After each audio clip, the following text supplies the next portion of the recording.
Welcome everybody to the March 22nd, 2022 Spencerport Board of Education meeting. Please join me with the pledge to the flag. I pledge allegiance to the flag of the United States, one nation, under God, indivisible, with liberty and justice.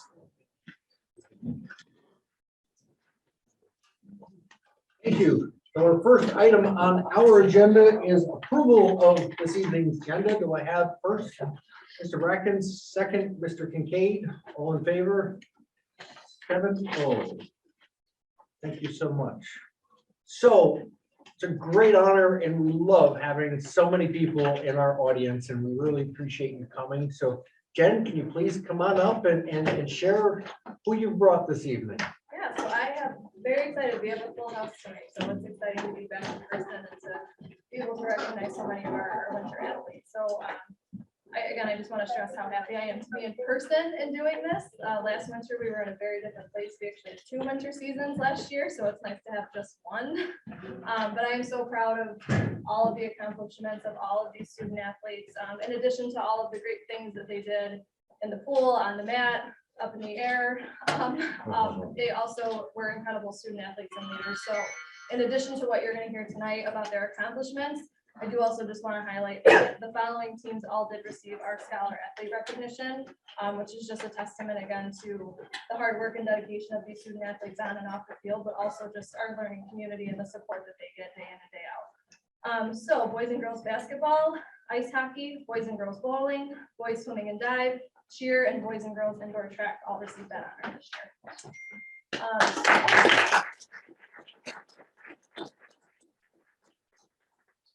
So despite the continued challenges that we faced over the last 2 years, these student athletes and coaches were so resilient, persevered through a lot of changes in guidance, whether it was last year or this year. And again, I just truly appreciate the continued support that we get from our community and the Board of Education to make all of our athletic contests and events possible. So tonight, we will be recognizing our wrestling team, boys bowling team, one of our girls bowlers, 2 of our indoor track athletes, and 1 of our boys swim athletes. So I am incredibly honored to share these accomplishments with you, and we are going to kick it off with wrestling tonight. So if I could have my wrestlers stand up here.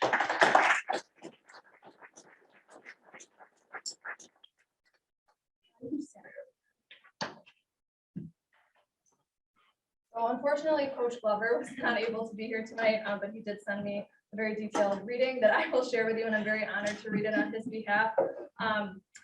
But before I do that, obviously this was Coach Glover's last year with us, so I do want to say a few words about him, even though he's not here. He was named Section 5 Class A Coach of the Year, and he has been with our program for 16 years, 10 of which he has been the varsity coach, and it's truly been an honor to work alongside Coach Glover.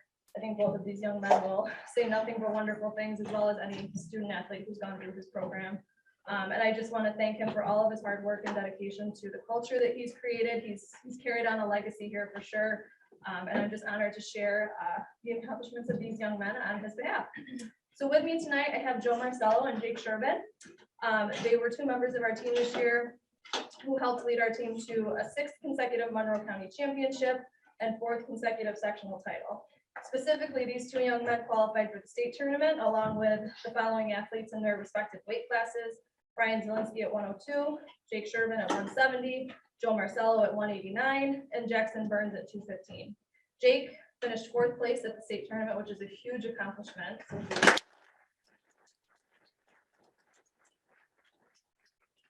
finished 8th in his weight class, which is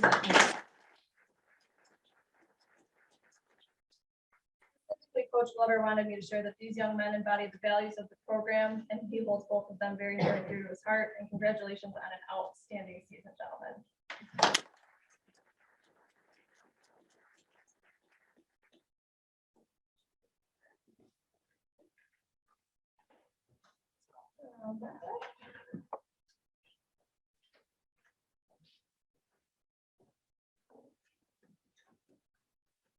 I'm going to join and take credit for what you guys have done.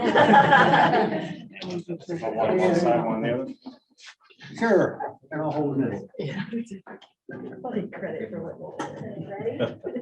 1, 2, 3. Thank you.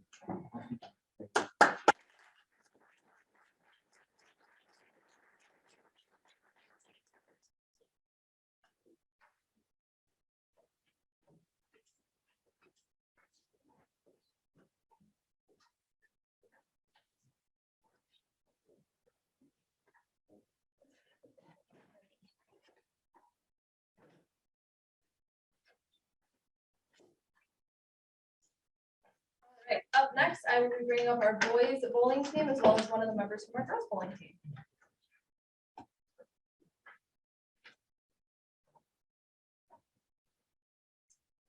So our boys bowling team this year had an incredible season throughout the regular season, but also this year they logged their first sectional title in Class B. So congratulations.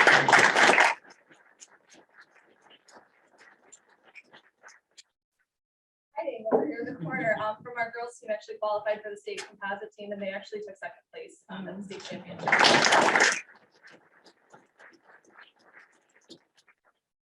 Taro has been with the program for 2 years, so he's 2 for 2. He won girls sectionals last year and boys this year, and he's in between lacrosse practices right now. So I just want to acknowledge that he scheduled it around.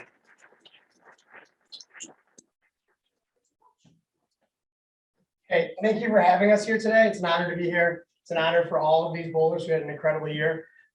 We have 6 of our 7 boys bowlers returning, so this is not going to be our last stop here. We are all in agreement that we want to be back next year. We had a first team all-county player and 3 second team all-county players.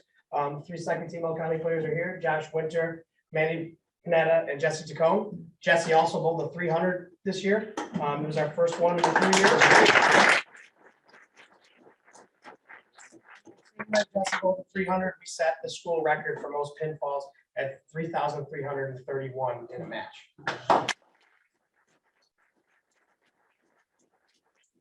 Sammy was the captain of our girls team this year, of all sophomore girls and 1 7th grader.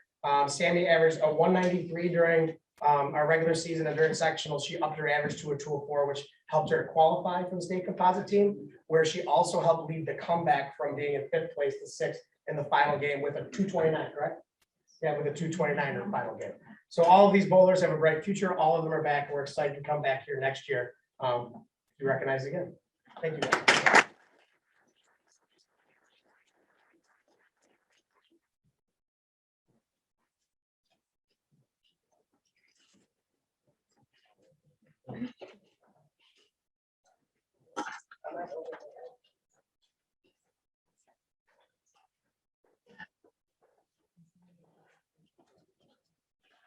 I'm not going to show what my average is if I bowl.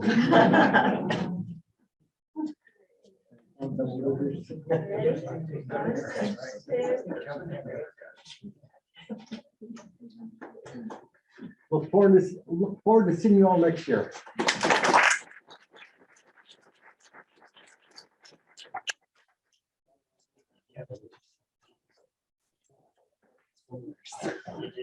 Hate to see what they do. Go first by yourself. Ready? Right in the middle. All right. 1, 2, 3.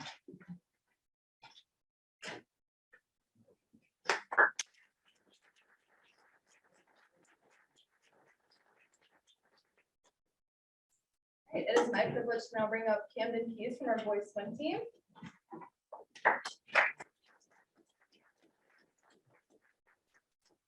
Unfortunately, Coach Burke could not be here tonight with us, but she shared very detailed information for me to share on her behalf about Cam and all of his incredible accomplishments. So Cam is the first swimmer that we have had on our boys team in 6 years to qualify for the state meet. He is a Section 5 champion in the 200 freestyle. He qualified for the state meet in 2 individual events and was undefeated this year in all dual meet competitions.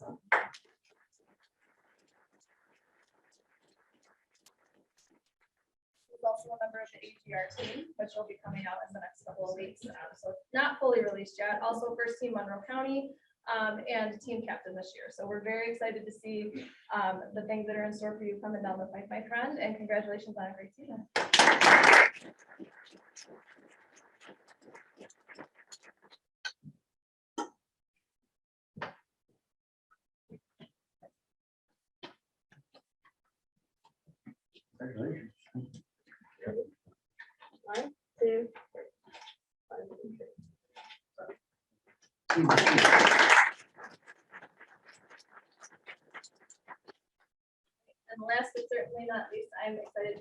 boys and girls track team and Coach Marasco.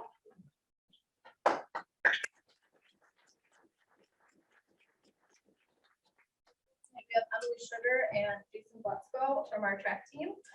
So I will hand it over to Coach Marasco here in a second, but I do just want to brag about the accomplishments of these two because it's quite an impressive career they've had in two very difficult events. So Jason set his record and then broke his own record at the pole vault with 13-1 as his highest height.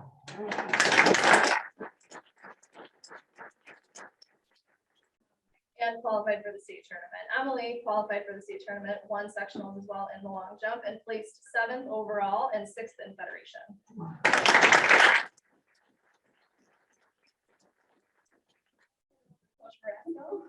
Well, she did a great job introducing. I'm sad to say that we have 2 seniors here, so they wish to return hopefully in the spring, but they will not be returning again for next year. Emily, it was her 3rd visit to state, so she was kind of a seasoned at it, but it was the first time she got to go in an individual event. She is a phenomenal runner and is an integral part of our team from anything from the 100 honestly up. And she also does the long jump in addition to that. In order for her to get to state, she jumped a foot farther than she had ever jumped the entire season. So it really was a phenomenal, outstanding year for her. Jason, not only in addition to breaking his own record, he is undefeated in every single event that he participated in indoor for the entire season. So that's quite an accomplishment in itself.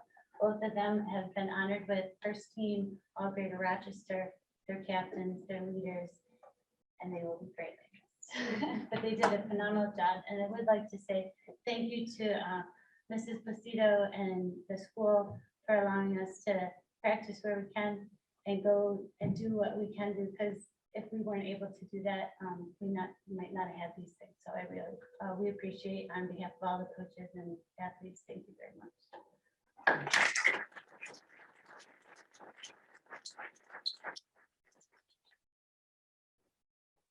Also, if anyone saw the musical, Emily was in the air. Just throwing that out there. Multi-talented over there.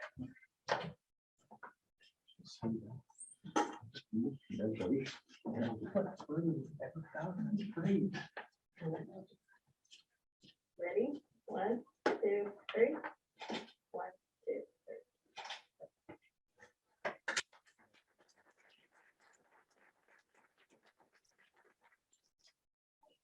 That is a wrap for me, but I just want to thank everyone again. As Coach Marasco said, we wouldn't be able to provide the opportunities that we do to our student athletes without all of your support. And thank you for taking the time out of your, I'm sure, very packed agenda to recognize the accomplishments of our student athletes. So thank you very much.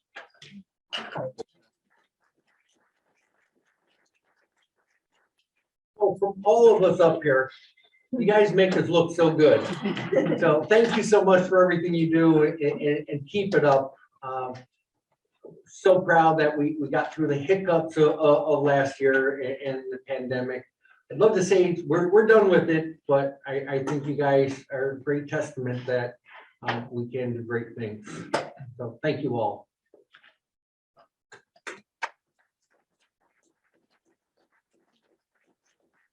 Well, we're okay if you all want to head out instead of hanging around the business meeting. So if that's what it takes, yes.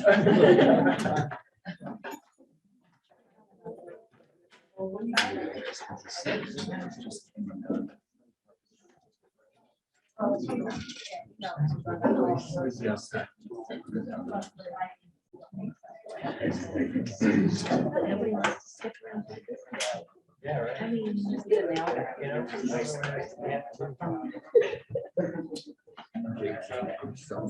Yeah.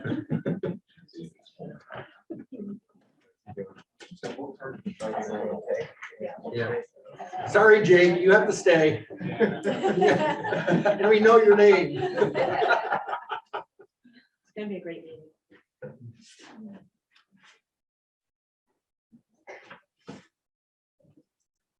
So welcome to the few that are sticking around.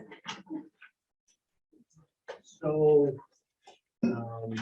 No one has signed up for our privilege of the floor. Next item is our consent agenda.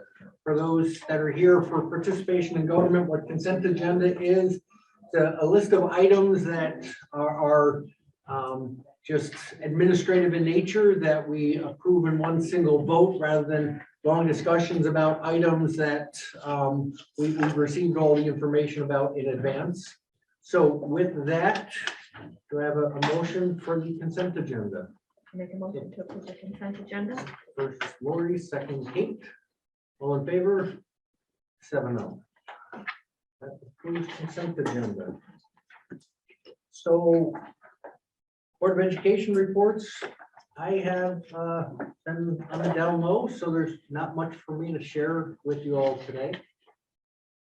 Mr. Kincaid. I just have a couple of items here. Well, a couple might turn into 3 or 4, but really quick, I just want There's to, 6 on your list. no, Kevin, there's 5. So I'll be really quick, but these are really important things that, just a couple of updates and things along that line. First of all, I just want to recognize Rick for organizing that process for the interview with the architect firm and the construction management firms. I'd like to thank you and your team that helped organize that process. I know a lot of work was done behind the scenes, but we just approved in the consent agenda, our architect and construction management team. What an incredible process that was. It was very thoughtful, very organized. I think the committee, we asked a lot of really in-depth, good questions so that moving forward, we're going to have some great capital projects coming forward, which will best fit our students and our learning community. So thanks for going through all that time and work to do that. And I know Darren was a big part of that as well. Second item really quick, we had budget focus group last week. I'm not going to say too much because I know Rick is going to be discussing a lot of the items that we discussed in budget focus. Real quick, we had a district safety committee meeting this afternoon. Darren and Jonathan just gave us some updates, some security updates, some camera updates, little discussion about the security survey results. And at the end, we talked a little bit about the SAVE plan in regard to a pandemic response plan that we're going to have to develop. And also talked about some issues with acceptable use policy that are going to be part of our code of conduct. So just a few items that we discussed this afternoon in that safety committee meeting. A couple positive things, went to the Ranger Robotics competition over at RIT a couple weeks ago. And what an incredible competition that was. I'd like to thank Mr. Galena, who is our leader in that, and all the mentors and all the other staff members that have spent so many hours to ensure that our students that are involved in Ranger Robotics get nothing but a high quality experience through that. It was great to see them compete all the way into the final. So a big shout out to our robotic team again. And finally, this weekend, High School Musical 2 by the Cosgrove Drama Club. Wow, what a lot of energy on stage and also in the audience. And that was a great show to come back with. It really was, you know, after having a 2-year absence, what an outstanding show that was just full of energy, and you could just feel the energy, not just on stage, but in the community. It was a packed house Friday night, and what an incredible show that was. It was fast paced, it was energetic. The talent on stage is incredible, and I was just so thrilled to be a part of that. So a great experience for everybody involved. That's it. I'll just jump on to the robotics thing. They then followed that by Yep. going and winning the chairman's competition at their competition later in that week. And tomorrow they head off to Cleveland. So they're doing another good year and stuff, even though they've been kind of downsized a little bit. I think we'll see a resurgence in that program again as it continues to build out. And that's about it. MCSBA stuff, I'll probably give you a better update. There is the Monroe 2 BOCES annual meeting on the 6th. I think everybody, whoever signed up for that. All but one. Huh? All but one. Yeah. Where's that escape? Cheerleading.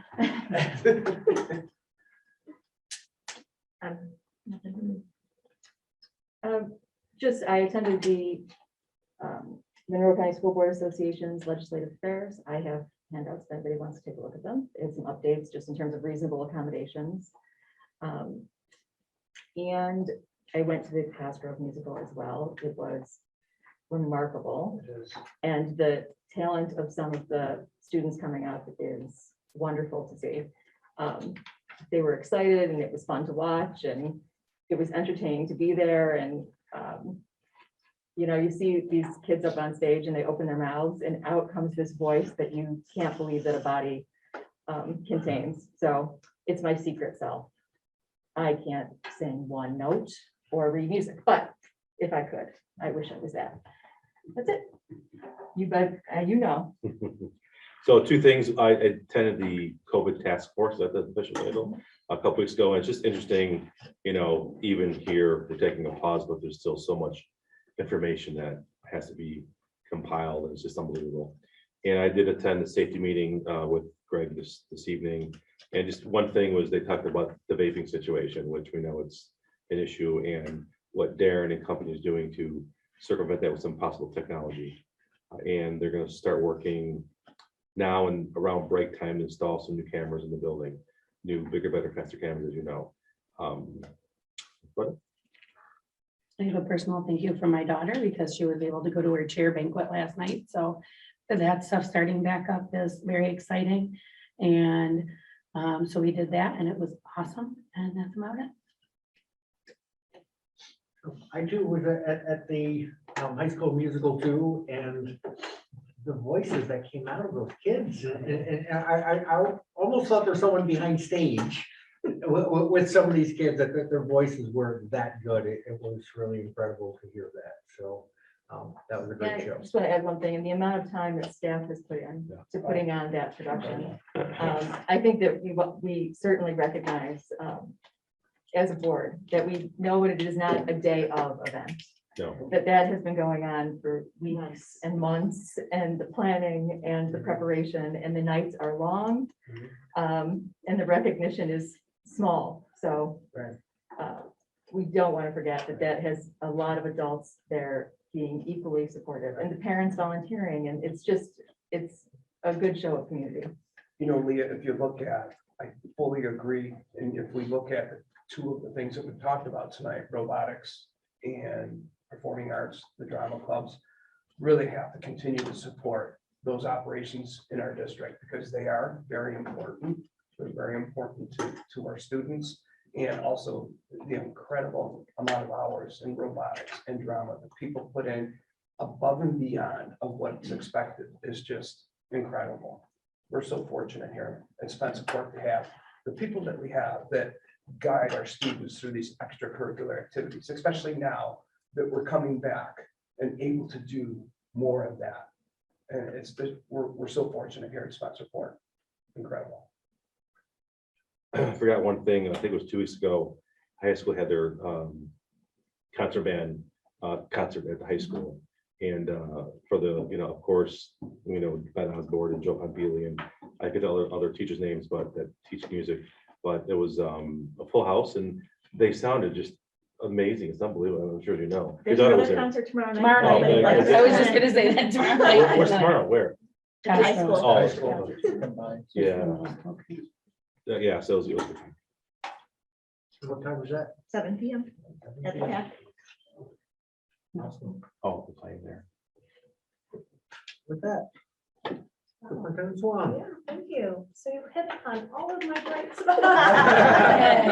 You're gonna have to dig real deep for the next meeting. I know, I was gonna just remind about tomorrow as well, but actually, there is one more bright spot that I meant to bring up last month that I do want to bring up, because we're back in our district offices. And one tradition that I have really grown to love is we have a district art display. Yep. That, so I encourage anybody who'd like to, right upstairs, you'll see the wonderful art of our students, and that gets rotated on a monthly basis.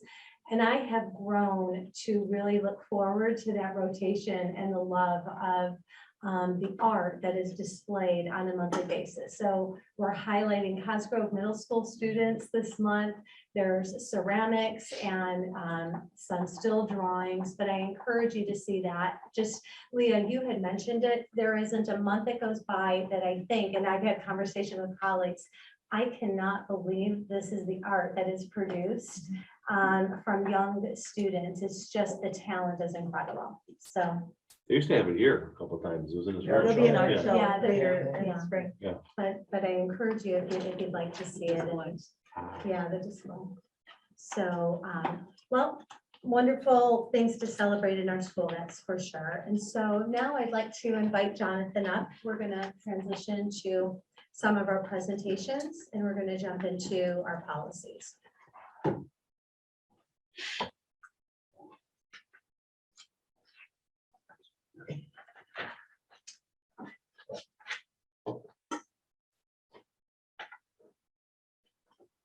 So thank you again for having me. We are nearing the end. I like to say that now that we're getting to these, but these are special education policies well out of my realm. But Andrea and I went through all of the policies. They're very limited questions. We did have a couple of questions really about the one statement that Ms. Brown brought up in the, I think it's 7611. I did reach out to Erie One BOCES to ask them why they put that in there. And their take on it was that that is part of the Controlled Substances Act and federal law. So in addition to special education law and IDEA, they deem that it really is focused about not conditioning services on a prescription of a controlled substance, not necessarily other substances, but it is really geared towards, that covers things, painkillers, Ritalin, any number of substances that are on the list would be a controlled substance. So that was very limited with respect to questions.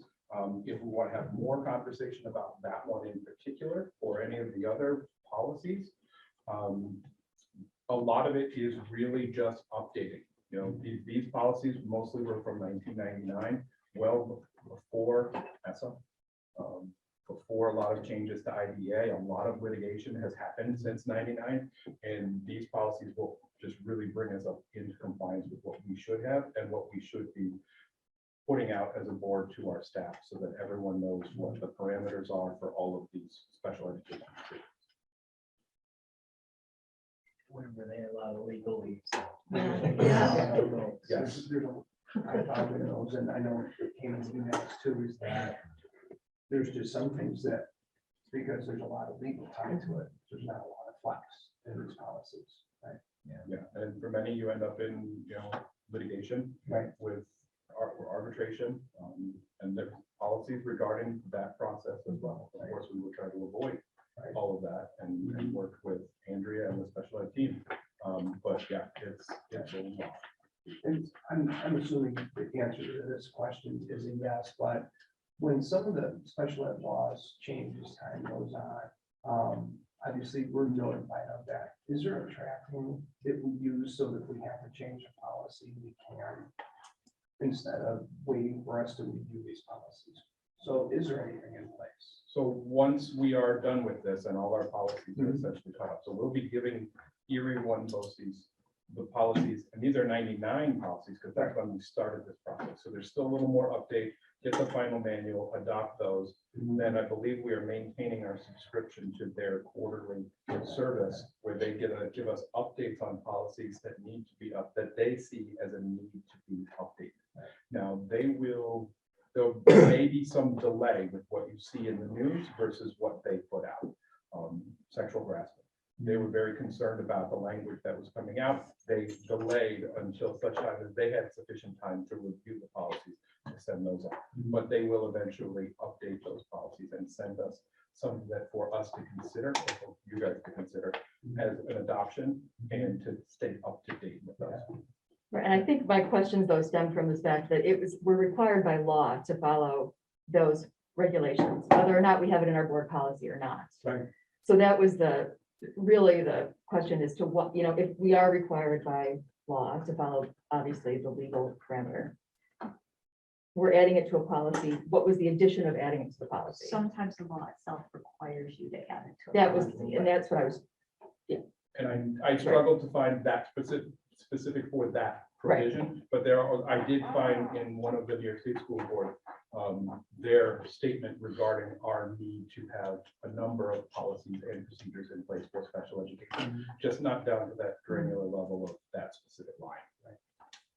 That's kind of my thinking, how do we continue to monitor this so we stay current rather than falling behind? So great. I also think that as a board, we're gonna start to go through these on an annual basis, one chapter at a time. So we won't have a period of time again where we haven't looked at these policies in years and years. There were a lot of delays. So that's one Yeah. safety net. Yes. And then the absolutely. other one is what Jonathan says, which is that BOCES, if they see an urgent need for an update, will alert him, I believe, and Yes. say, this policy really needs to be updated as soon as possible, and then he would let us. And they are the full gamut. They have suggested policies, best practice, as well as necessary. Legally, you are required to have this policy now. So they will put some out that some districts won't adopt, but other ones they say, you have to have this policy. And they make that distinction, what they say. It's just that because we've been doing the whole policy manual, I figured they're gonna give us all of those in the end of the policy, so we may have a couple more to hit that you may not have seen yet, and then it'll all be pulled together. Didn't anticipate a lot of them, but so hopefully that finishes it all off. I think that was it, because the rest of the slides were just really the names of the policies, and well, they're straight right through all special education. So do you think we ought to have a board policy that dictates the fact that every X number of years, we're going to review this? Or what do we think? Is it? I believe in the 1000 and the 2000, we have a policy on the policy-making function of the board. It was essentially going to be my proposal that we move to a system where we evaluate a certain series on an annualized basis. So the furthest we get out is 5 or 6 years. Yeah. Yes. You know, so that we don't have to go through that. This has been a wonderful year. It's been so fun. I love spending my time with you. Yes. All right. Sounds All good. right. If there's no questions, I'm also up here for the next one. So. Yes, so I don't have a PowerPoint for the next one. It's really just one policy, 3511. It is on the board's agenda as a first read. So typically we bring policy through the policy subcommittee for consideration, then bringing it to the board for a first read, wherein we have questions, possible language revisions, bringing it back for a second read, or the board can technically waive the second read and adopt this evening. So this policy was really just a follow-up to the adjustments to the code of conduct. As you call the code of conduct, we had put in place in September of 2020 the masking of students as a uniform requirement. That coming out with the relaxation of the New York State guidelines kind of leaves a little bit of a hole, if you will. Our policy 3511 does indicate that the district will follow all state, local health department guidelines in response to an infectious disease or catastrophic event. I took the word catastrophic out just because it didn't seem to fit, but it was more of a widespread disaster. The district has for many years been designated as a POD, a point of distribution.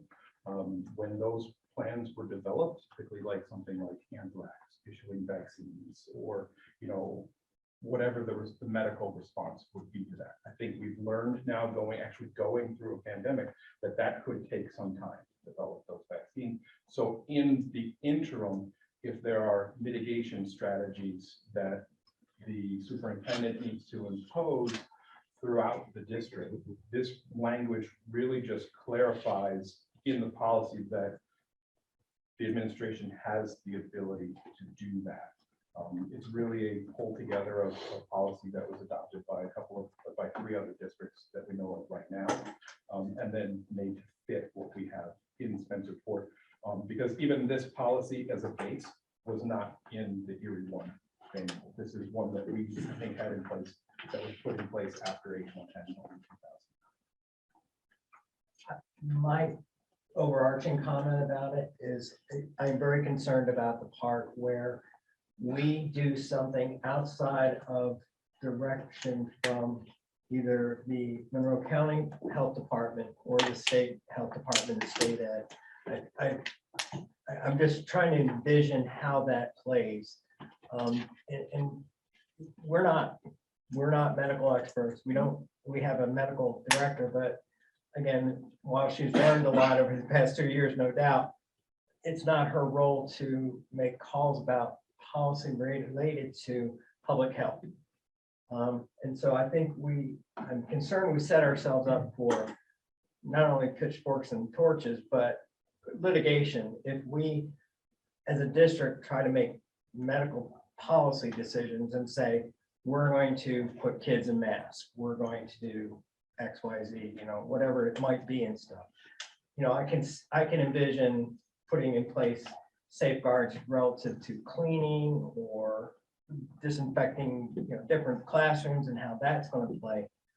I'm really concerned about the rest of it, that we don't have the knowledge to do that, and that we will just open ourselves up to litigation and problems and more fun than humans should be allowed to have, quite frankly. There was one reason why I was also wondering if our partners at BSK could give us a little bit of thought and guidance as to what districts around the state are doing, so that we can avoid tripping over anything like that.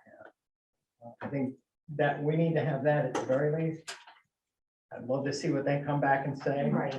But yeah, but I really, just reading it as a layman, I just think we're overstepping what we can do as in terms of our position and stuff. So that's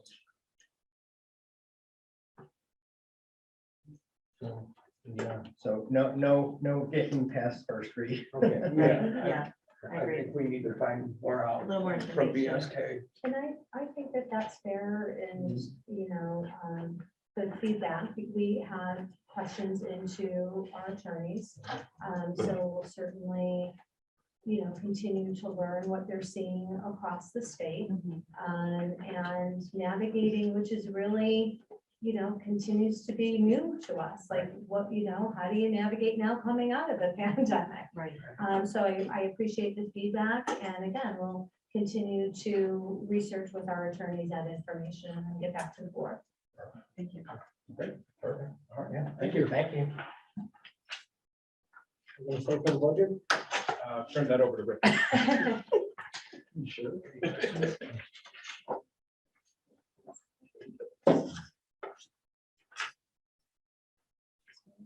Ready to jump into our budget update.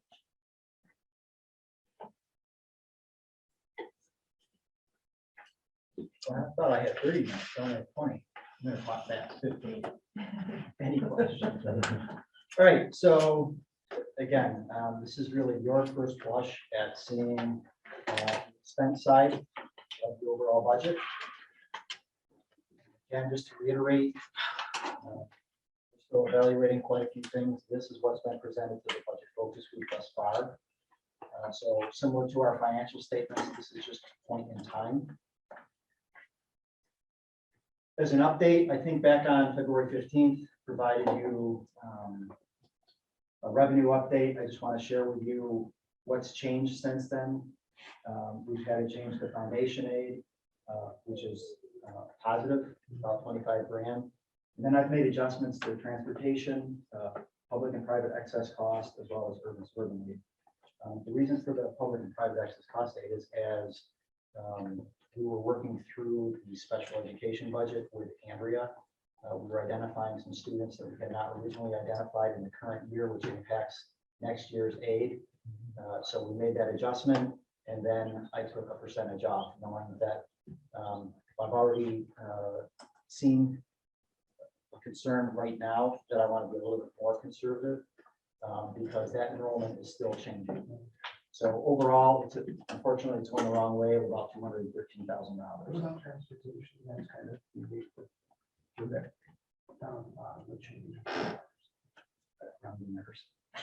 Thank you. What, again, can you remind me what the rest of the what's going on with that?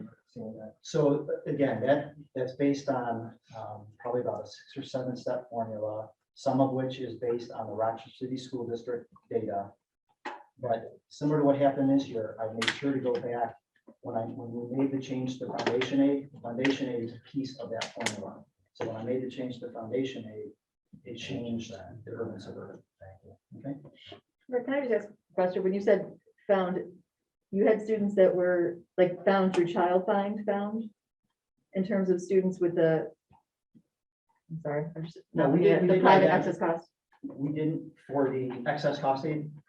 We just hadn't included or excluded current 21-22 students in the original calculation. I didn't know, Some of- I didn't know if you meant like found, like moved into the district or, okay, No, it was, they There's were, budgetary find. for the most part. Okay, that's, Any additional questions on revenues? Okay, I want to go back to estimated estimates and tax rate, because really we know that the community is voting on the budget. But we also know that indirectly, they're really looking at what's going to happen to my tax bill. So when I presented this in mid-February, the top section was essentially the same, except for based on additional information from our assessors. The town of Gates went from 92 to 91% equalized, and Greece actually went from 100 to 86%. I think that was a shock. In addition, they identified that they were not going to do a reevaluation in our section of the district. So I decreased from 8 to 6.5. So that at the end of the day, I just wanted to use this information to share with you the impact of changing the estimated growth, true value tax rate minus 10.7% versus 10.88%. This is all estimated. It won't be finalized until the summer, but it's gonna, what I'm suggesting is we go out with the 6.5% as an estimate. Because at the end of the day, if things work out better and it's higher than that, then the tax rate will actually decrease. I'd rather be, again, be rather conservative on that side of things. And then, you know, I was just, with all the changes in equalization rates, with the crazy housing market right now, I was just curious. Please note this is unaudited. But just sort of to share with you, you know, here are the tax rates for each, sort of shows the percent change. And then based on a $200,000 home, this is what your tax bill would have been, so that over the 3 years, you can sort of see what's happening. You know, most people, they look at the town of Gates, over that 3-year period, it actually went down because they did a full valuation during that 3-year stretch. This is same information, but again, just looking at it from 1 year to the next, that would be the annual change based on a $200,000 home. So I want to, being a town of Gates resident, that doesn't mean my tax rate is going down at all. Because what ended up happening was the value of my house went up and my tax bill also went up. So That's a good point. That's the thing about these numbers is when we look at that, I think, yay, but I also know that. Okay, so this is assuming that your assessed value stays the same. So I went back and looked at my school taxes over 4 years, and the assessed value stayed the same for those 4 years. So if you were in a particular town where it had that reassessment, you're absolutely correct. All right, so let's get into the overall budget. Big picture, it's $836,000 increase, less than 1%. This is based on the functional area, so the type of service. I like to use this chart as I'm working through budget development. Again, same information, but split so that it shows the actual type of expense. And that being said, again, Lori, I know you had sort of identified sort of the amount of salaries and benefits. But I just take an opportunity back in 15-16 expense, most recent fiscal year expense, and then what we're projecting. And you can see that over that period of time, salaries and benefits, 71%, 73%, 75%. So why that little bit of a blip? In my opinion, retiree health, in addition to all those other, I mean, those increases, they're increasing anyway, but retiree health is probably what's adding a little bit to that. When you add in debt service, which again is sort of a fixed cost for us, you're looking at 81, 81, and 80. So 20% of our budget. And I could actually add in probably private school, because that's based on the IEPs of students. I could probably add interfund transfers, because that's really out of our control. So there's very little that really is not contractual related to our budget, or to any school budget, really. Any questions on sort of the breakdown? All right, so before we get into the nitty-gritty of each functional area, I want to bring you back to, you guys remember, retain and attract. This is what all districts and businesses were facing. The Great Resignation, bus driver shortage. You guys have seen this, but I think it's important that we go back, because as we start looking at these functional areas, you're going to see large changes, either dollar or percent, for salary related items. So that's why I don't necessarily want you to focus on the FTE, even though I'm going to talk about some of them. You have to keep that in mind, because we're still evaluating those things. I also think it's important to share with you when you start looking at that. Remember what happened is we budgeted a certain amount. Okay, now we've actually made adjustments in the current year above what was already budgeted for. So now when you look at 22-23, we're looking at budget to budget, but remember, we've already added to what we had budgeted. So again, these are our current contract settlements, things that we've adjusted this year. Okay, so general support covers these major functional areas. You can see big picture, it's a little under 500,000. So we're just going to go through each one, and each one of these functional codes has additional codes within it. Again, not a big deal. I put a little oval around it because that's a reduction, no more policy review, which I heard you guys were pretty excited about based on the prior conversation. Next is superintendent's budget. You can see a decrease there. General support finance, this is namely the business office. Again, very small amount, dollar-wise, but percentage-wise, 33%. Really, with the amount of work we're doing in preparation of a capital improvement project, we're working more and more with our municipal advisor. So I've increased that a little bit. For staff, got a couple things going on here. Again, you're seeing a 51% increase in personnel. It's really a shift of expense. You can see that I used to categorize an expense in public information. I've migrated that over because it's now become more of a personnel versus a communication piece. So that's why so it's really just a shift. And then for OCs, again, just a slight increase. Another shifting of expense. We subscribe to a particular software program called Social Archive rather, and we thought originally it was BOCES aided. It is not. So you're going to see in the computer aided instruction an increase there. You guys have questions about a particular area, just let me know. All right, general support central service. I call it part A. This is all the 1600 codes. Again, I just want to highlight a couple of them. The 49,000, again, not large in the grand scheme of things, but this is where we're identifying all of our utilities. So typically what we do is we take the average of the last 3 years, we multiply that times 3%, and then an escalation clause of 3%. We've increased that after conversations with Darren and Jonathan to 5%. You guys probably have seen what's happening to a lot of your utility bills. In addition, it includes keeping the additional security that we implemented this year, that's split between the middle school and high school. As it relates to the maintenance of plant, again, you can see the 23,000 or 17% on equipment. That's part of the equipment plan. Again, it's been very interesting talking with Darren coming from the private sector, looking at different ideas. Do we begin to lease versus purchase? So we're evaluating all of those things as you know, Darren becomes familiar with our process and vice versa. The 64,000, again,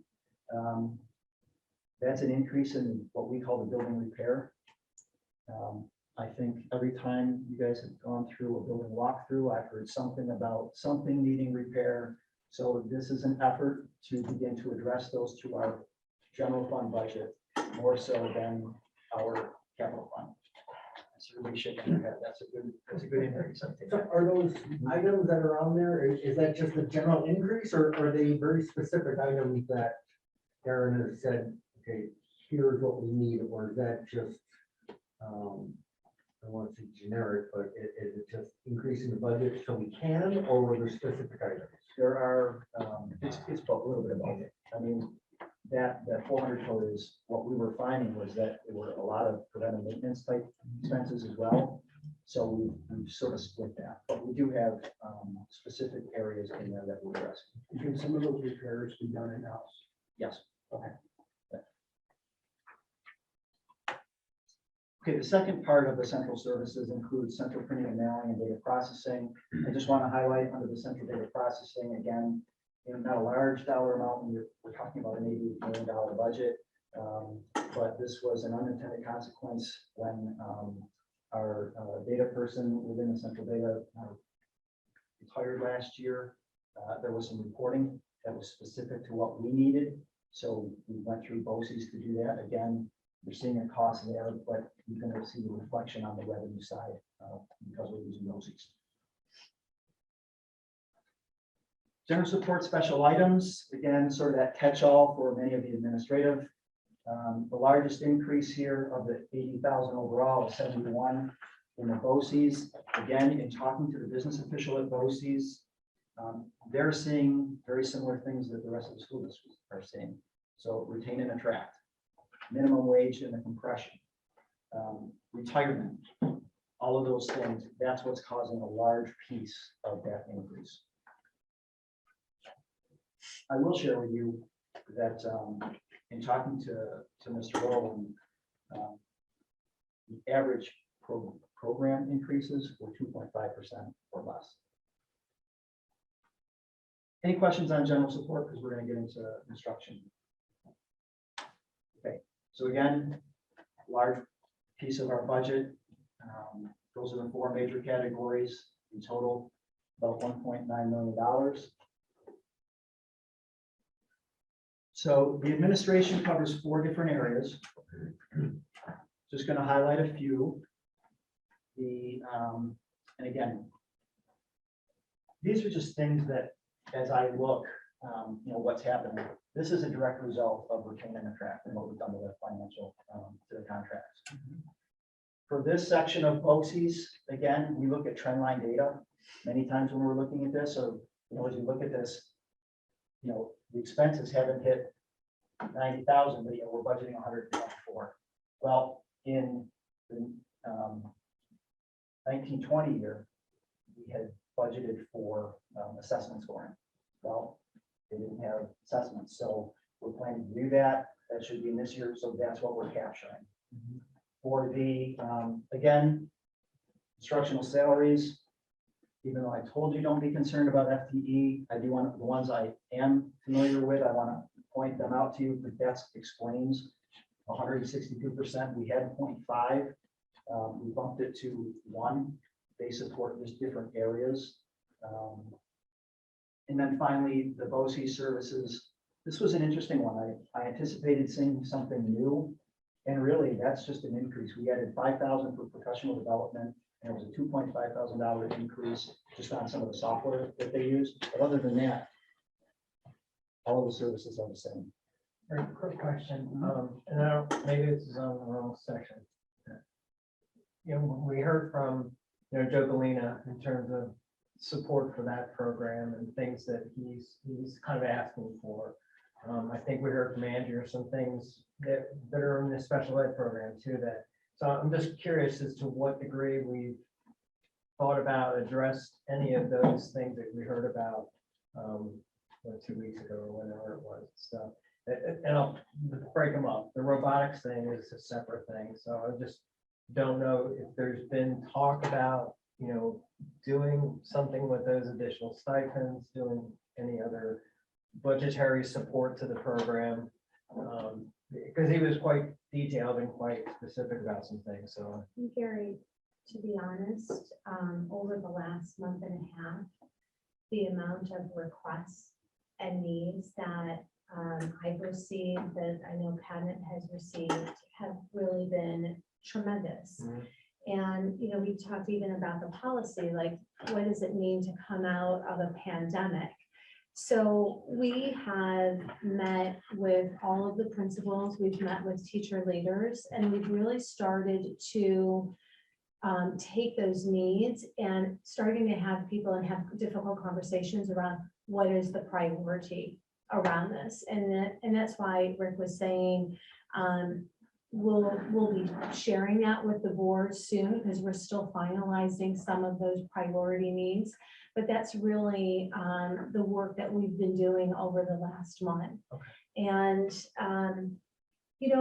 we're seeing student need, to be honest, like we've never seen before. And it comes out in many different ways. The board has had conversations about security, about mental health, and how do we start to prioritize and really tackle where we think the root need is. sure.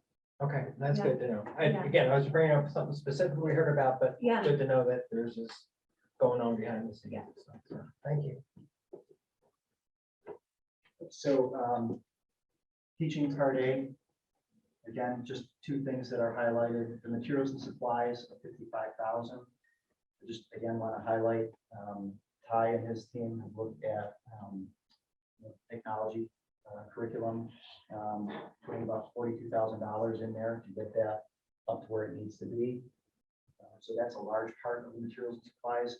In addition, a lot of materials and supplies we allocate to each school building a per pupil amount. And they allocate how they see fit to meet the needs of their building. A lot of that goes into that particular code. BOCES.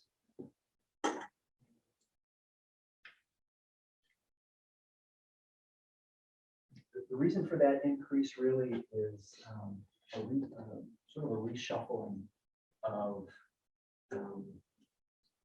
software. So you'll see in Corey's budget a decrease in the BOCES line. I've tried to allocate what is infrastructure versus what is classroom software. And that's why you're seeing a little bit of an increase in here. I also want to point out the equipment. It was something that Roy had identified earlier. That's really inclusive of the music instrument placement plan. So that's $6,000 more than what it was last year.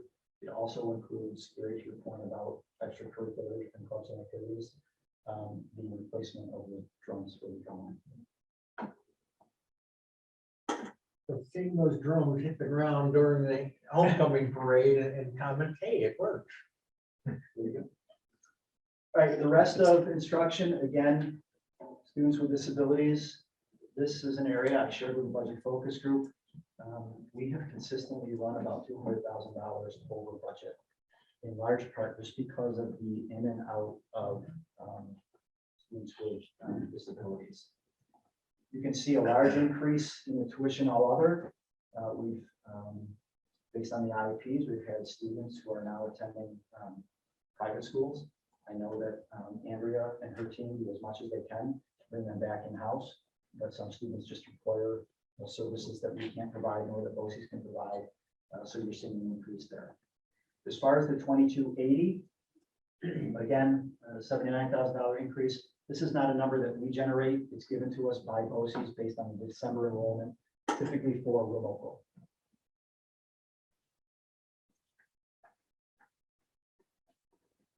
Instructional media, again, includes library and computer assisted instruction.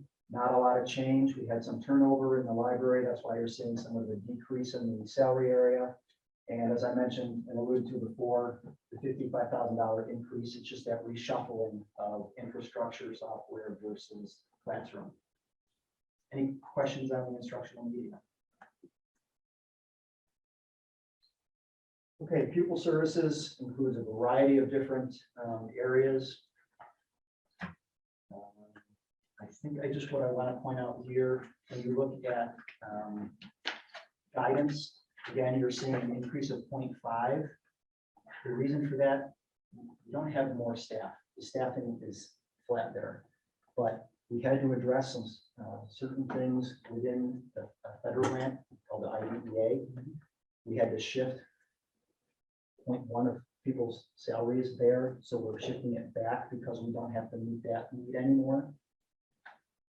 For the health services, I just, for the 150 code, that's for speech and hearing.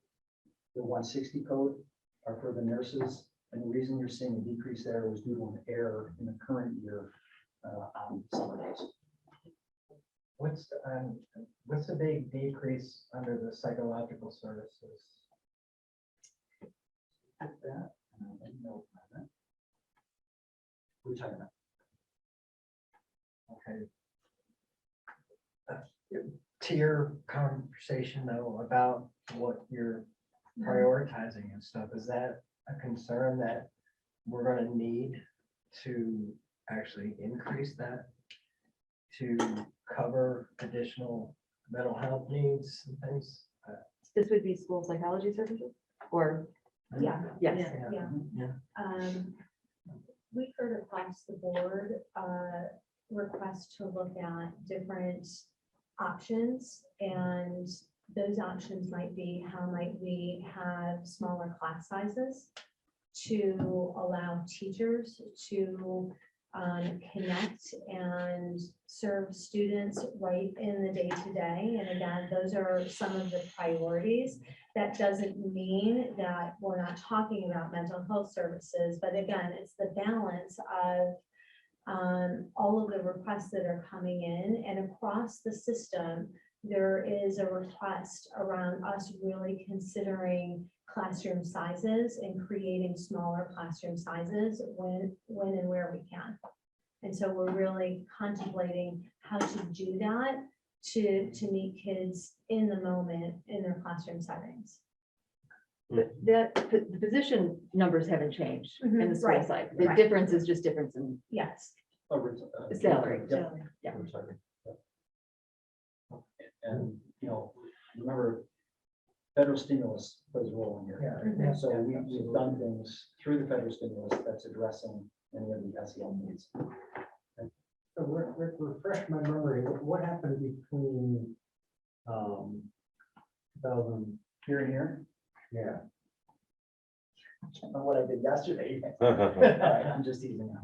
So with the financial transparency rules, we're now required to submit 2 reports at different times of the year for financial transparency. They break out salaries and personnel differently than the way we used to budget.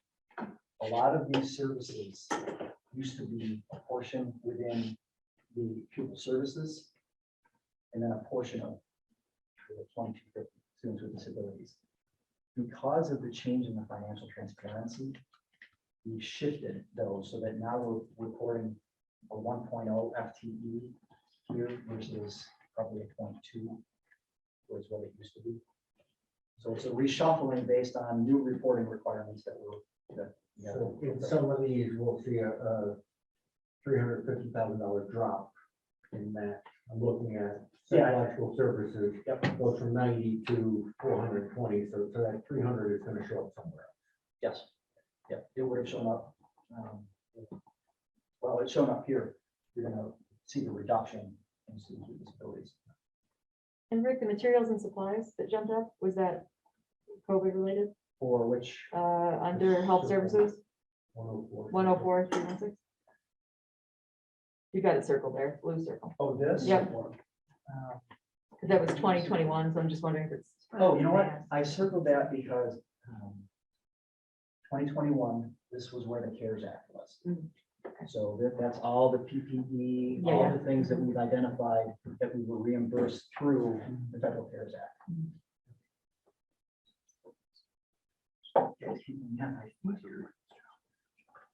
And any questions? Okay, part B, again, includes co-curricular. This is the club and activities. So again, I need to reconcile that. I actually think that's going to go up.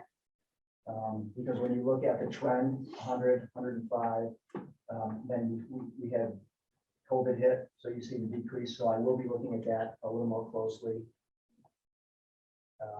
Do you have any questions as it relates to the additional people services? So you say it's gonna go up? Meaning it's gonna be less negative or it's gonna like? I think that the proposal is not 97. I think it's probably going to be more than 100,000. At least.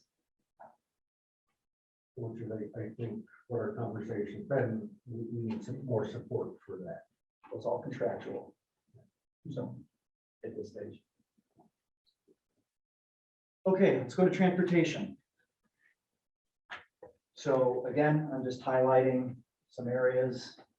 44,000, that's part of our bus replacement plan. We're getting 9 new buses. The materials and supplies, the majority of that is fuel. You can see on 3.1, we had in the budget, when we had the conversation with the budget focus group, we budgeted 275 for both gasoline and diesel, based on the most recent prices. This is all through the state contract, bumped it up to 320 and 390. So you can see we went from 450. We already had a jump from where we were to 456, then we're going to 574. Yep. Right.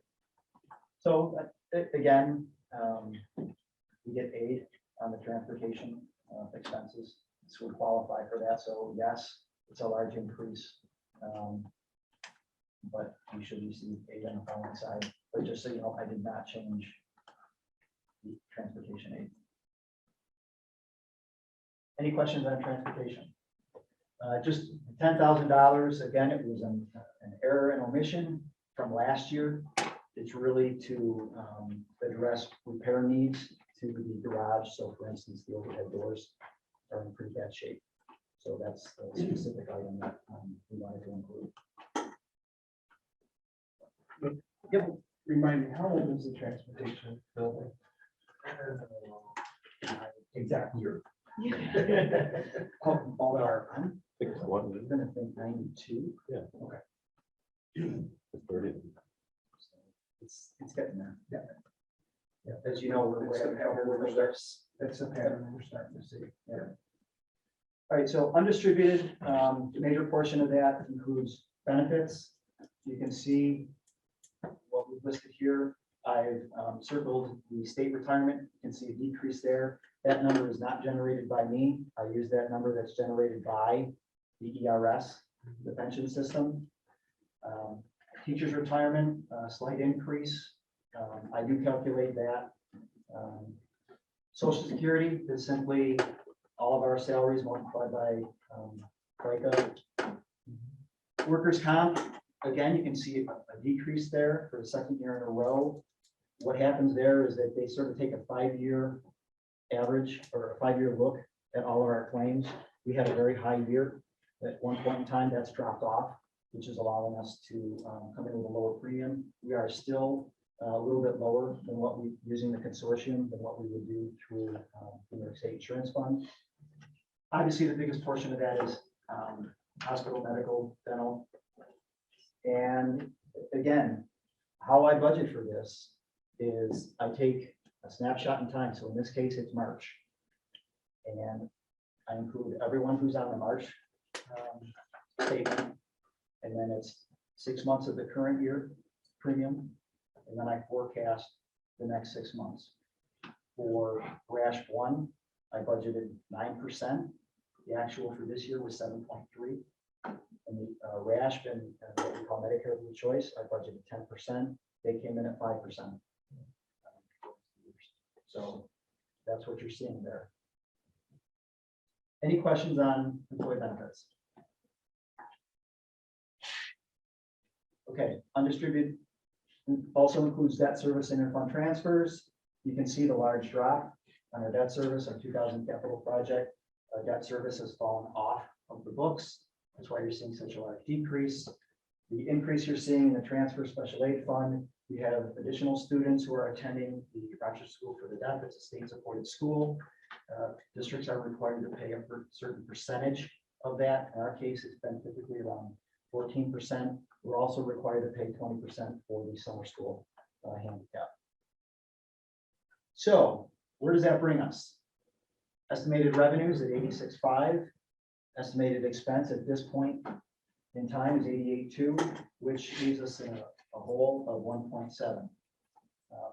This is where we usually are at this point in time, as we continue to refine revenues, as we continue to look at what the needs are on the expense side. We are still working through how do we use federal stimulus to address a lot of these things, but that's where we're at. So what are our options? I think, Kristen alluded to a lot of what we're looking at, but we can either increase revenues, we can decrease expenses, or we can use fund balance and reserves, which is what we've typically done throughout the last few years. So with that, I just again want to share that our budget presentations are posted on the website on the 29th. Invite all of the board. It's sort of a pre-superintendent's recommendation to the budget focus group. Share with them changes that we've made to see if they can support what's being presented. On the 12th of April is when we'll bring it back to the board for your adoption. A reminder, May 17th is the budget vote. And again, as you're out in the community and you get questions, please have them go to that email address so that we can address them. With that, I'll go over my 20 minutes, but I really wanted to give you a full idea because this is your first pass at what we're looking at. Hey, Rick, the budget focus group is at 7 o'clock. 6 o'clock. Thank you.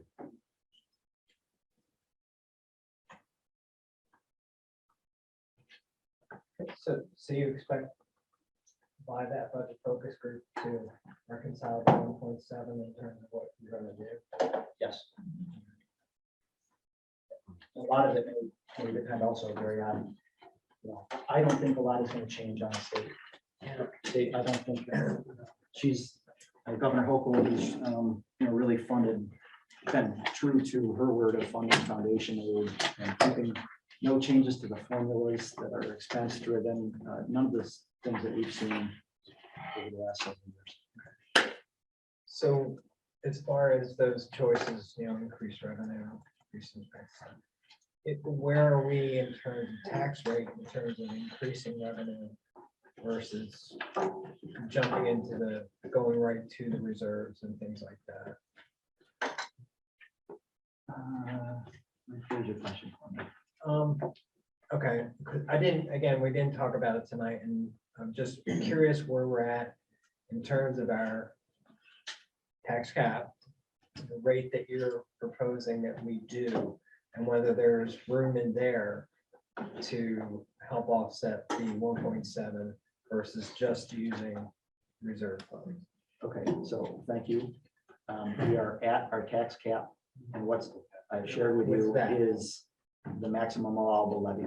So there's, unless you want to go down, which is just using more fund balance or additional reduction in expenditures, we're at the max. Okay. Okay.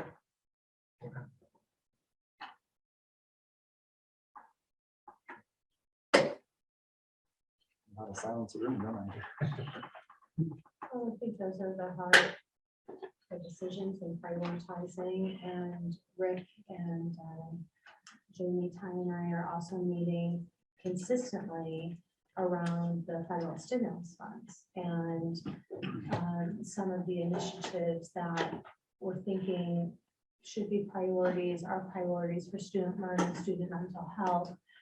like where can you shift some spending in the federal grants as well. So that's the work that we've been doing daily and trying to get all of those priorities. Yeah.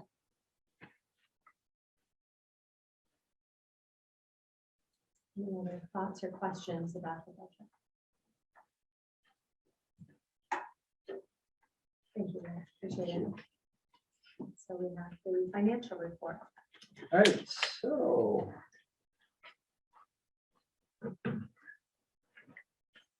Really good news in my opinion. Revenues look much better than where we looked last year, or I'm sorry, last month. In large part because we received our second Monroe County sales tax payment. About 1.1 million.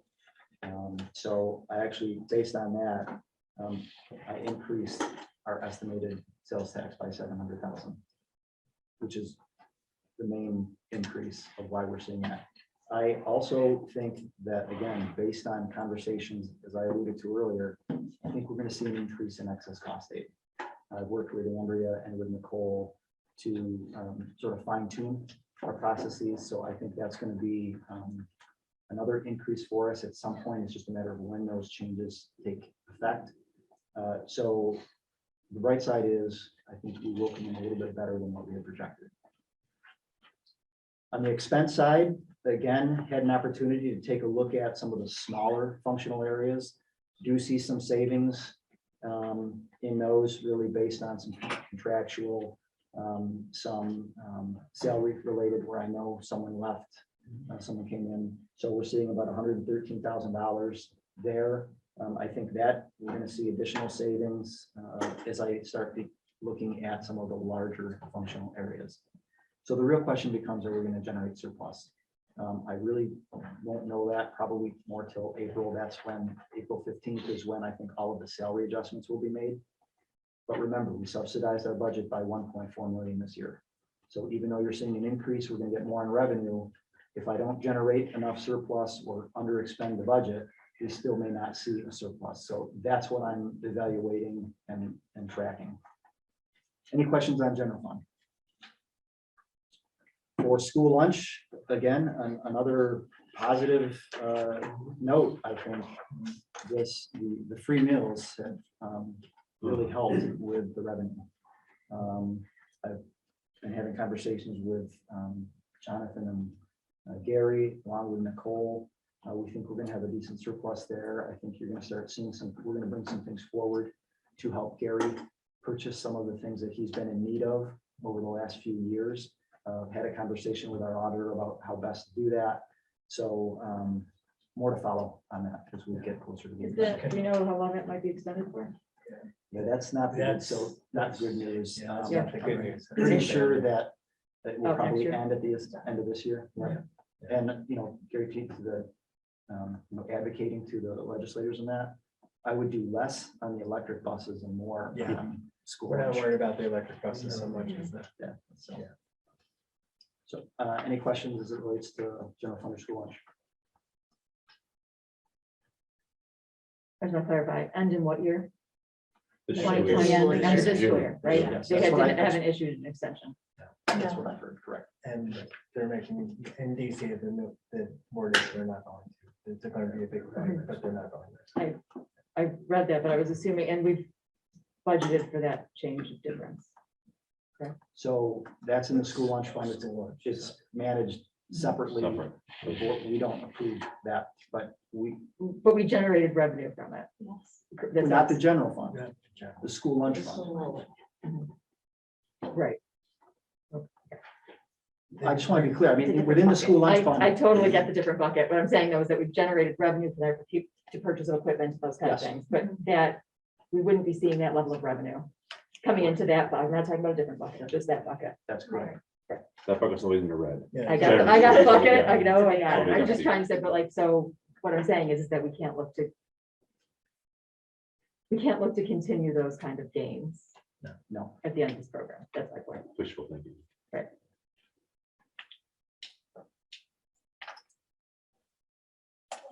Yeah, it's that, and it's also, met a critical need Mhm. for children that isn't going to be there.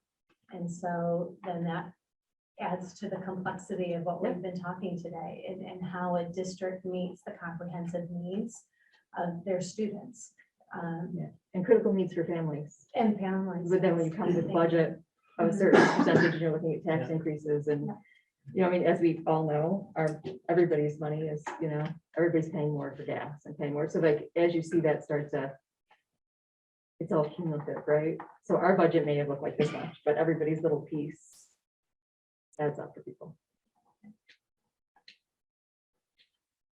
Any thoughts or questions? So the motion to accept the financial report. I'd like to make a motion to accept the financial report. Okay, Mr. Bracken, all in favor? Thank you, Rick. Thanks, Rick. Appreciate it. Does that conclude your reports? Yes, thank you. So I have an announcement. This evening, I'm going to let you all know that I've made the difficult decision to step down from the Board of Education effective April 15th. It is with considerable thought and consultation with my family that I've made this decision. And it weighed heavily on me for quite some time. As many of you may know, my recovery from COVID-19 has been arduous. And while I've been slowly improving, I'm experiencing a condition widely referred to as long COVID. It has come to a point where the circumstances around my health must take priority and requires my full strength and attention. Spencerport means the world to me, and I am indebted to the district in this community for the privilege to work alongside the best faculty, the best administration, staff, students, and family anywhere. I've loved serving with the school board for the last 10 years, and I'm so proud of the work that we've done towards the district's mission to educate and inspire each student. My hope is that I've made some imprint, however big or small, in doing what's best for kids. I'd like to thank my colleagues and board members for their leadership and commitment to the district, and especially over the last 2 years of this pandemic. I recognize your selflessness, your selfless dedication and work, and I'm personally grateful for what you guys have all done. I would also like to extend appreciation to my wife and family for love and support they've given me. Words can't express how fortunate I am that my wife, Chris, and my kids, Alex, Jake, and Trish, have supported me. Finally, thank you for your compassion and understanding and support of this decision. And above all, thank you for the opportunity to serve the Spencerport Central School District.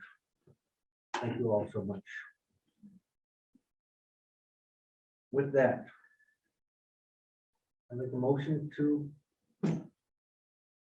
go to executive session. Make a motion, we enter executive session for the purpose of discussing the employment history of particular persons for tenure.